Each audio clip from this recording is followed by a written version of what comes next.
آج تک جتنے لوگوں نے بھی اپنے خوابوں کو حقیقت میں تبدیل کیا، ناممکن کو ممکن بنایا، ان سب لوگوں میں ایک صفت مشترک تھی۔ وہ کیا تھی کہ وہ کبھی ہمت نہیں ہارتے تھے۔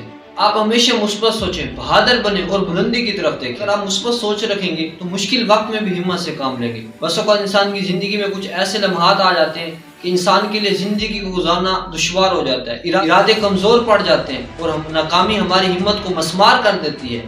اس وقت دل کرتا ہے کہ بس کام کو ادھورا چھوڑ کے بھاگ دیا جائے، تو اس وقت محنت کرنا انسان کو مشکل لگتی ہے۔ لیکن جب آپ ہمت سے کام لیں گے اور مثبت سوچیں گے تو مشکل وقت میں بھی آپ کوشش کریں گے اور کرتے رہیں گے یہاں تک کہ آپ کامیاب ہو جائیں گے۔ ہمت کا مطلب کہ آپ ناکامی کا سامنا کرنے کے لیے اپنے آپ کو تیار کریں، ہمت نہ ہاریں، ایک دن ضرور منزل حاصل کر لے گی۔ آج تک جتنے لوگ بھی کامیاب ہوئے ان میں سے اکثریت پہلے انہوں نے ناکامی کا سامنا کیا اور ناکامی سے سبق سیکھا اور پھر جا کے کامیاب ہوئے۔ تو آپ ناکام ہو جاتے ہیں تو آپ ہمت نہ ہاریں بلکہ ہمت سے کام لیں تو آپ ضرور کامیاب